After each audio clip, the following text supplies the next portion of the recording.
would, but my back is really sore. I've been out weeding, but you know the vegetable garden has got to be weeded. Oh. Ladies, is your man so busy gardening and weeding that he can't seem to find time for his other chores? Well, fortunately, we have a plan that will take all the backache out of weeding your garden. Let's go out and have a look. What's this weed stuff? These are some weeds that we pulled up by hand, the old-fashioned way. Yeah, there's a lot of good stuff in here. We've got purple dead nettle. Well, yeah, mostly purple dead nettle this time of year. But watch what happens if I take these weeds that we spent all that effort to pull up by hand, I just throw them over here. Watch. No, watch.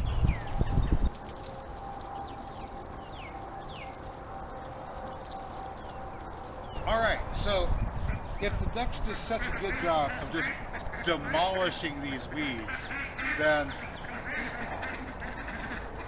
I've got this area right over here where I've got our garlic planted, and I've got some of our walking onions planted here too, around this mulberry tree. Amongst that, I have scattered some clover, and there's also some wild geranium and the henbit, dead nettle, and things like that coming up in this area. I have a high degree of confidence that the ducks don't like garlic. So, if you've got a vegetable that you have a high degree of confidence that your ducks are not going to want to eat, for example, alliums back behind me, they don't seem to have a particular interest in daylilies, although they may nibble on them when they're young and tender. Those shoots are nutritious, so a hungry duck may have a bite of that. Corn, when it's young and tender, yeah, the ducks might nibble on that. So we want to keep the ducks out of these crops until they're up enough that the ducks won't be able to snack on the tender bits, and then we can turn the ducks loose in the corn as well. But let's have a look.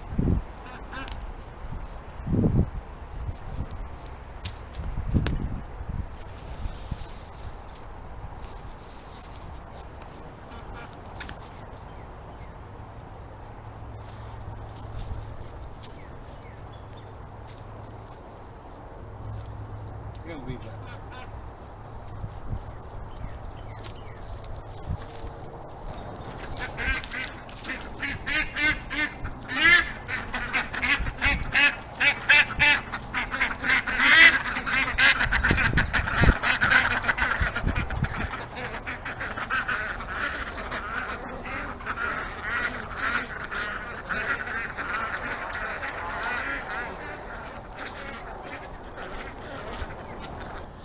While the ducks are busy having a nice snack, I'm going to go take care of this area over here. You notice right there where that tub is, and all of this area. This is our old corn patch. Let me show you. So we have all the old corn stalks there. There's Mary. Hi, Mary. Yeah, and all the corn stalks there. We want to remove that material, and I've got a trench right here that we placed that I never got finished filling in with wood chips last year, so I'm going to go ahead and fill that in right there with the corn stalks, and we'll top it off with some wood chips that we've got ready to go. So here we go. Let's get that done. Just a garden gnome here, reminding you to go to Green Country Agroforestry for your bare root trees, heirloom seeds, and other garden needs. That's greencountryagroforestry.com. Now, what I've been doing here is creating a trench in the clay layer, which is just below that topsoil, where I can accumulate water. But to help hold the water, we're going to need organic matter. So we're going to layer in that corn stalk and probably some wood chips as well. And we just put all of the clay that we're getting here over to the side. We're going to use that to build up our berm for a permanent duck pond. Whenever we flush the duck pond, it's going to flush out right to here.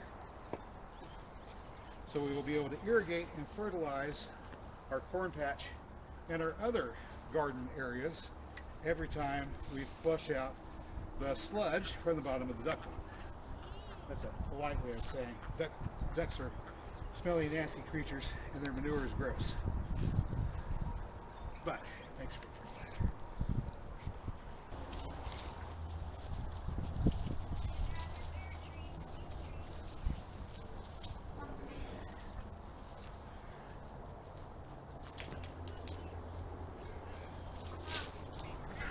Okay, I'm on the pond side, and I may actually not do the pond excavation, sadly, until we get to the hot, dry, the drought part of our summer. So the ducks are just going to have to suffer for just a little bit longer, unfortunately. But it will all be worth it in the end. At least that's what we tell ourselves, right? All right. Well, do you want to guide it and I do the fishing, or you want me to do the fishing while I guide it? I got the gloves. So which one's which? Well, you gotta wear gloves. Yeah. Okay, you do the top part. Right here? Sweet. Can you guide it something? Can I guide it? Look at the camera. I say, I get to be on top. I get to be on top. There. All right. Maybe we should go more this way. All right, yeah. Oh, yeah. There we go. All right, push her on in. You.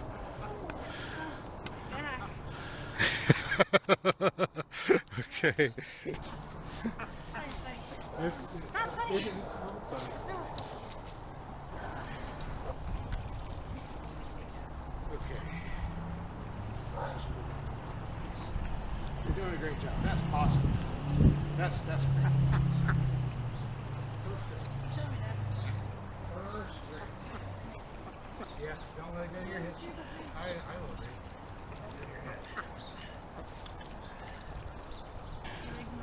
All right, that one's easy. All you got to do is line it up, push down. Oh, I just want to my face. Just make sure that, yeah, this part's out. We want it to be just past here. Just sort of kick that bottom in a little bit before you dry it. Maybe not kick it, push it. There we go. And now, this is fun. We're almost I done. did return the There's riches. still more to go. Yeah? If I could take time to make a rhyme, we'd have one heck of a show. Here you go. Ha ha ha. What'd you do, Joe? I know, right? All right. Okay.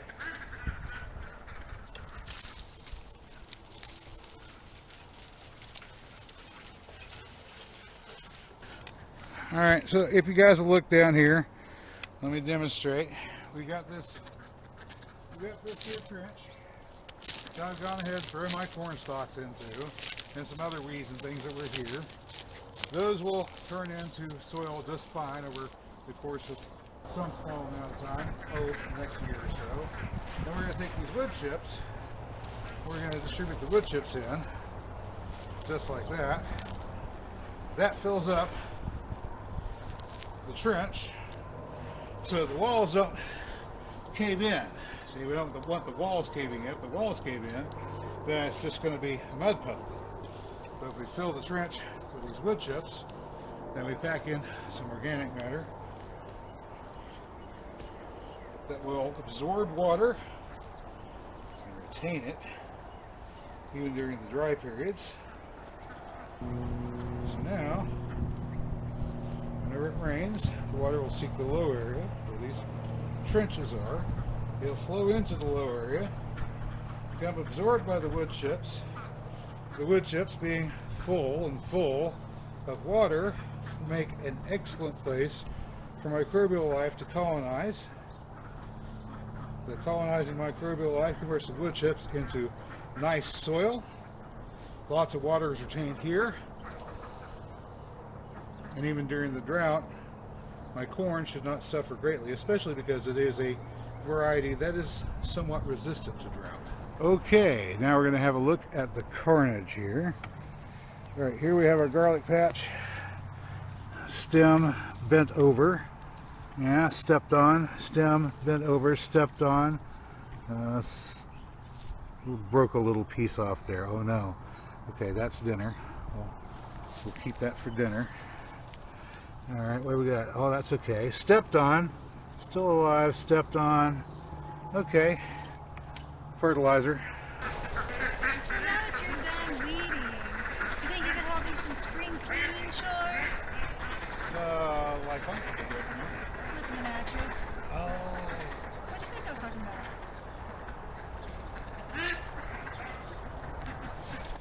All right, it's getting late, and I'm going to continue unloading tomorrow if the weather permits. We're going to unload what's left of the wood chips in the truck, get this trench filled in.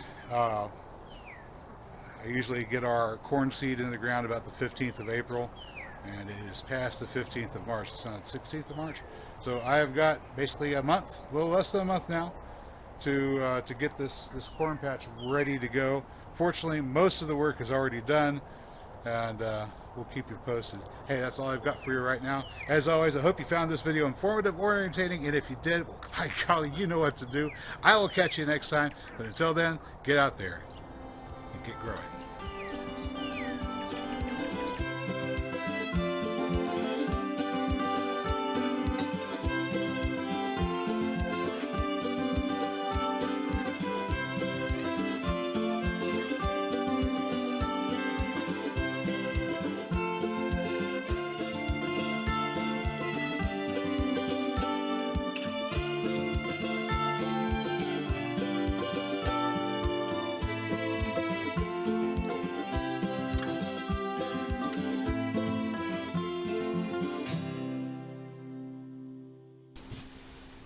So, you throw your back weeding, huh? Is it really sore? It's so sore. Really? Can you? You can't do anything? So, like, there's no...